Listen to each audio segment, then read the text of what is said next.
Mi tío me crió como a su hija y su esposa me humilló al morir él, diciendo que yo era hija de caridad, pero encontré la prueba en una carta. Yo era su única hija biológica y su esposa firmó un contrato matrimonial fraudulento por su dinero. Hola. Soy Sofía. Por favor, créanme cuando les digo que mi vida se rompió en 1.000.000 de pedazos el día que murió mi tío, Ricardo. Él no era solo mi tío, era mi padre. Mi padre biológico me abandonó al nacer, y Ricardo y su esposa, Marta, me acogieron. Marta me crió con una frialdad constante, pero Ricardo era mi sol. Me enseñó a montar a caballo, me enseñó a negociar y me enseñó que yo valía más que el desprecio de Marta. Vivíamos en el rancho El Paraíso, una propiedad de 20 millones de pesos de dólares dedicada a la cría de caballos pura sangre. Yo trabajaba en la administración y la crianza, mientras mis primas, las hijas de Marta y Ricardo, Elisa y Laura, vivían en la ciudad, gastando el dinero en caprichos y tratamientos de spa. Yo siempre fui la empleada, la hija de segunda clase, la caridad de la familia.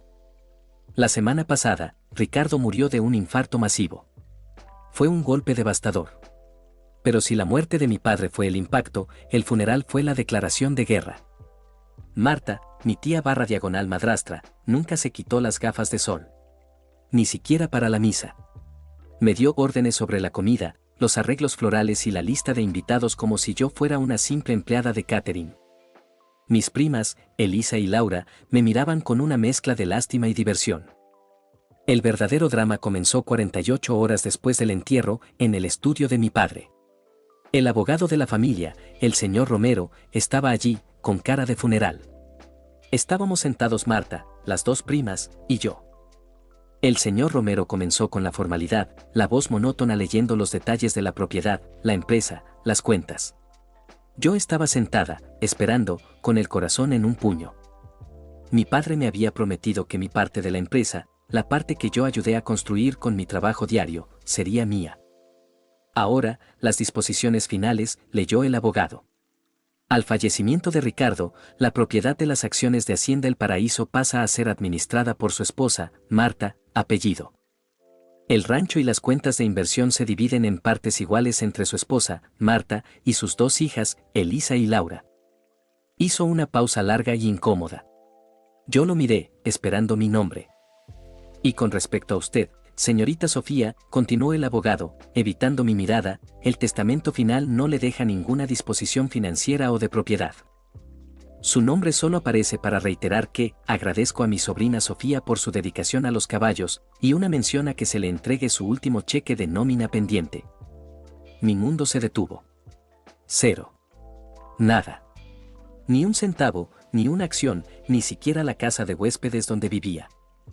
Me levanté de la silla con la sangre hirviendo, pero la voz me salió como un susurro roto. ¿Cero? ¿Después de 20 años? ¿Después de haber trabajado cada día aquí? Marta se quitó las gafas de sol, revelando unos ojos fríos y calculadores. Su sonrisa fue la traición final. Oh, Sofía, cariño, dijo con esa voz dulce y venenosa. Vamos a ser honestos. ¿Qué esperabas? Eres la hija de mi prima pobre, la que mi esposo adoptó por caridad. Eres una sobrina, no una hija. Y mi esposo no era estúpido. Él sabía dónde terminaba la sangre y dónde comenzaba la obligación. La herencia es para la familia real. Elisa se rió disimuladamente. Laura murmuró, vuelve a trabajar, chica de los caballos. El señor Romero se levantó deprisa. Señorita Sofía, lo siento. Pero la ley es clara. Por favor, desaloje la casa de huéspedes antes de la noche. Marta y las señoritas ya han cambiado las cerraduras para su seguridad. Salí de ese estudio sintiendo el peso de la traición y la humillación. No era solo el dinero, era la negación de mi existencia y de la promesa de amor de mi padre / tío. Encontré mis pocas pertenencias tiradas en el porche de la casa de huéspedes, 2 cajas de cartón y mi vieja maleta. Esa tarde, mientras empacaba lo que me quedaba, mis libros de veterinaria, mi ropa de trabajo, Marta y sus hijas entraron en la casa de huéspedes. Venga, date prisa, ordenó Marta, tirando un par de mis botas viejas a la basura. Ah, y esto. Sacó de un cajón una pulsera de plata que mi padre me había regalado en mi cumpleaños 15. Esto no es tuyo. Es una joya de la familia. Me la arrebató de la mano. Es mía, él me la dio, grité, al borde de las lágrimas. Él te la dio por lástima, no por amor de padre, sentenció Marta, riendo y saliendo de la casa. Me quedé sola, destrozada, en el frío suelo de la casa que ya no me pertenecía. Pero la rabia pura me dio un destello de memoria. Mi padre Ricardo tenía una obsesión inusual, un viejo libro de poesía griega en su estudio, Los viajes de Ulises. Era un libro viejo, descolorido, que no tenía ningún valor, pero él lo manoseaba a menudo. Siempre estaba en su escritorio, nunca en la estantería. Tenía que recuperarlo. No por el valor, sino por mi recuerdo. Esperé hasta la medianoche, cuando todas las luces de la casa principal estaban apagadas. Me deslicé por la propiedad, sabiendo que las cerraduras de las puertas habían sido cambiadas. Pero yo conocía la casa mejor que Marta. El estudio tenía una ventana en el baño que daba a un gran árbol de ciprés. Era pequeña, sucia y estaba siempre abierta un poco para la ventilación. Era el único punto ciego de la seguridad de la casa. Subí al árbol, mis manos rasgando la corteza. Me metí por la pequeña ventana, cayendo en el piso alfombrado del baño del estudio. Estaba dentro. El estudio de mi padre olía a puro tabaco y papel viejo. Allí, sobre el escritorio de caoba, estaba el libro, Los viajes de Ulises. Lo agarré, sintiendo su familiar peso. Estaba a punto de irme, cuando noté que la cubierta trasera del libro estaba ligeramente suelta. Pasé el dedo por el borde y encontré un corte limpio. Metí mi uña y tiré suavemente. Había un sobre de manila pequeño y amarillento, pegado con cinta adhesiva al interior de la tapa. Lo abrí con manos temblorosas. No era dinero. Eran 2 documentos. Documento 1, una carta escrita a mano por mi padre, Ricardo, fechada hace solo 2 meses. Mi querida hija Sofía, si lees esto, significa que Marta me ganó y te han echado. Lo siento mucho, mi vida. Fui débil. No pude cambiar el testamento a tiempo. Pero no te vayas sin la verdad. Yo te amo. Yo te amo como mi única hija. No soy tu tío. Soy tu padre. Biológico. Pero hay una trampa mayor en Marta, algo que ella me hizo firmar. La clave está en el banco, la cuenta número 405 del Swiss Bank. La caja de seguridad tiene los papeles que destruirán a Marta. Úsalos, hija. Recupera lo que te pertenece. Mis rodillas cedieron. Yo no era su sobrina. Yo era su hija. La rabia de Marta, el desprecio, el hija de caridad, todo era mentira. Él era mi padre. Documento 2, un brazalete de hospital de nacimiento, con mi nombre y fecha de nacimiento, y el nombre del padre, Ricardo, apellido de él. El dolor de la traición de Marta se mezcló con la rabia. Mi madre biológica me había entregado a él, mi verdadero padre, pero Marta me había negado mi identidad y mi herencia. Pero había algo más en la carta, Marta, algo que ella me hizo firmar. Un contrato matrimonial fraudulento. Y la clave, Swiss Bank, cuenta número 405. Mi padre no murió sin luchar. Él me dejó la verdad y el mapa para la guerra. La venganza no sería solo reclamar mi herencia, sería exponer a Marta y a sus hijas como las farsantes que eran.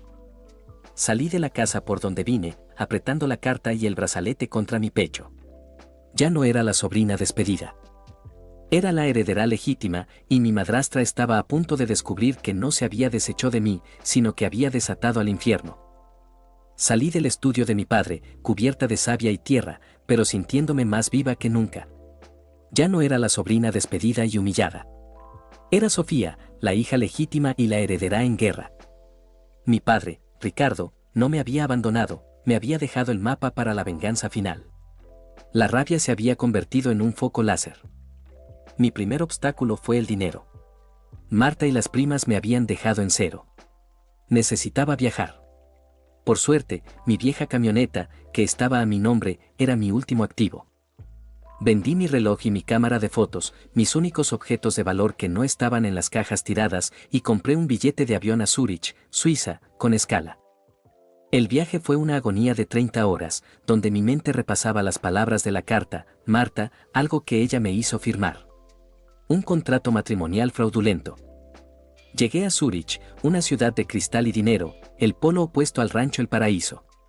Fui directamente al Swiss Bank, un edificio de mármol que olía a poder y secreto. En la recepción, mostré la carta y el brazalete de nacimiento que probaba mi vínculo con Ricardo. Fui recibida por la gerente de cuentas, la señora Dubois, una mujer impecablemente vestida con una expresión de neutralidad absoluta. Entiendo, señorita Sofía, dijo la señora Dubois, hablando un español perfecto con acento europeo. Su padre, el señor Ricardo, apellido, era un cliente de alta confianza. Él dejó instrucciones muy específicas sobre la cuenta número 405.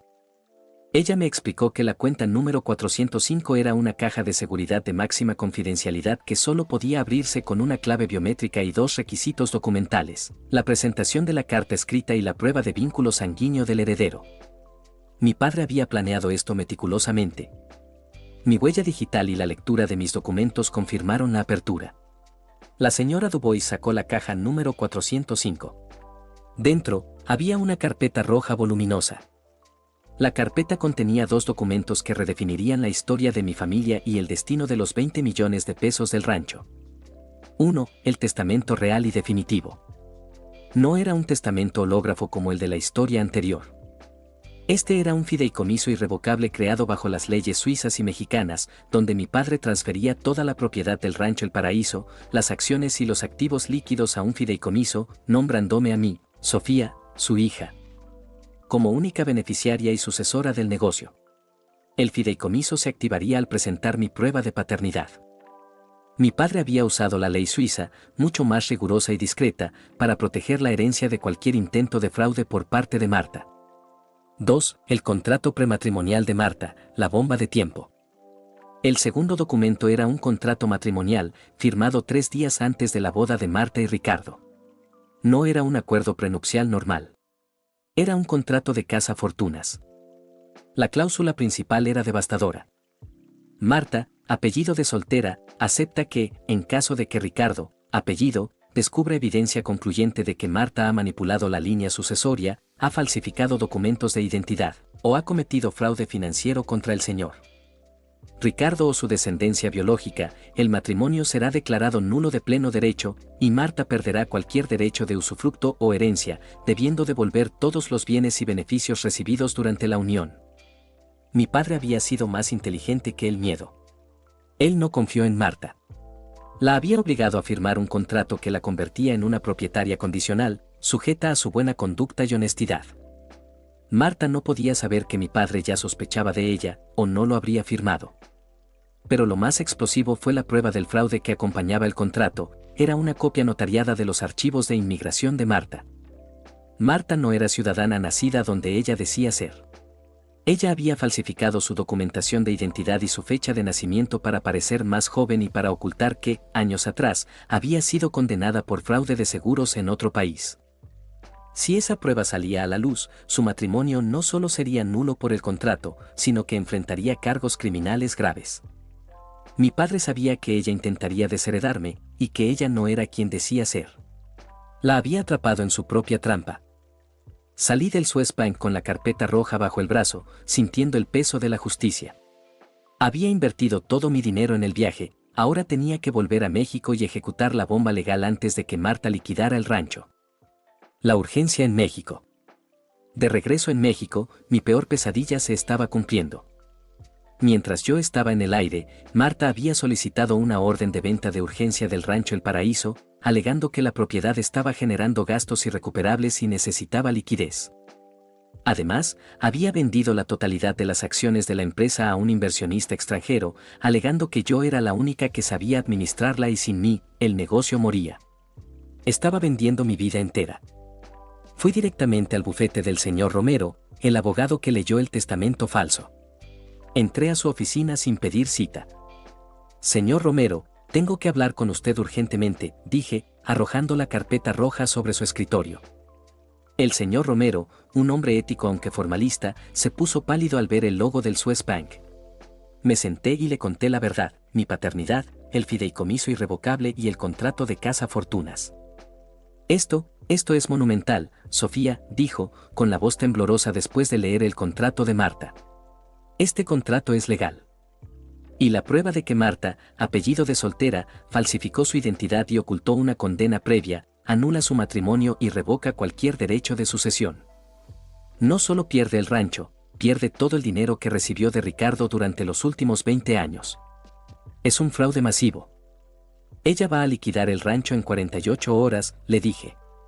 Necesitamos una orden judicial para detener esa venta e impugnar la venta de acciones que hizo a espaldas de la ley. El señor Romero se puso a trabajar de inmediato, como un hombre que sabía que estaba a punto de participar en el juicio más grande de su carrera. Primero, solicitó una medida cautelar de congelamiento total de activos contra Marta, alegando fraude y la nulidad del matrimonio. Esto detuvo la venta del rancho por 72 horas. La confrontación silenciosa. Al día siguiente, Marta me llamó. Estaba furiosa por el congelamiento de activos. Tú, gata callejera. ¿Qué hiciste? Acabas de arruinar una venta millonaria. ¿Crees que ese abogado viejo te va a ayudar? Vas a ir a la cárcel por manipular documentos. Marta, dije con una voz que no reconocía, no estoy manipulando nada. Estoy arreglando el desastre que tú creaste. Nos vemos mañana en el tribunal. Y por favor, trae a tus hijas. Quiero que vean mi presentación completa. El enfrentamiento final estaba programado para una audiencia de emergencia para decidir sobre el destino de los activos congelados. Marta llegó con un abogado nuevo, arrogante y seguro de sí mismo. Las primas, Elisa y Laura, estaban sentadas detrás de ella, vestidas de manera costosa, riendo disimuladamente, convencidas de que su madre la sacaría de esto. Yo me senté con el señor Romero y Ricardo, el verdadero testamento y el contrato matrimonial. El abogado de Marta comenzó con su argumento, alegando que yo era una sobrina resentida que manipuló a un anciano moribundo. Su señoría, dijo el abogado, apuntándome con desdén. Esta joven es una extraña que busca destruir a la legítima viuda. Presentamos el testamento de 2018 que la declara sin derechos. El señor Romero se levantó con una calma devastadora. Su señoría, tenemos dos objeciones. Primero, la señorita Sofía no es una extraña. Es la hija biológica y única descendiente del señor Ricardo, prueba en mano. Y segundo, la legítima viuda, Marta, no es la esposa legal del señor Ricardo. El rostro del juez se oscureció. Marta palideció. Presentamos el contrato matrimonial y las pruebas de fraude, continuó el señor Romero, entregando la carpeta roja al secretario. El matrimonio de Marta es nulo de pleno derecho por su propio contrato, ya que ella incurrió en fraude de identidad y ocultó antecedentes penales. Ella no tiene derecho a nada, ni a la propiedad ni a las acciones. Y la señorita Sofía, como heredera del fideicomiso irrevocable, solicita el control total de la herencia y de la empresa. El impacto fue físico. Marta se levantó, gritando, mientras Elisa y Laura miraban a su madre con incredulidad. Pero la venganza aún no estaba completa. Faltaba exponer el fraude final de las acciones y el cierre emocional. El silencio que siguió a la revelación del contrato de Casa Fortunas y la prueba de mi paternidad biológica era espeso, pesado y lleno de veneno. Marta, mi supuesta tía y madrastra, se había levantado de su asiento con el rostro desfigurado por el pánico y la furia. Mentira. Ese papel es falso.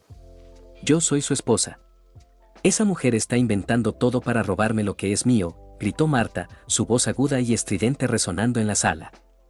Su abogado, el mismo que la había mirado con arrogancia al principio, cerró su maletín con un golpe seco, dando un paso atrás.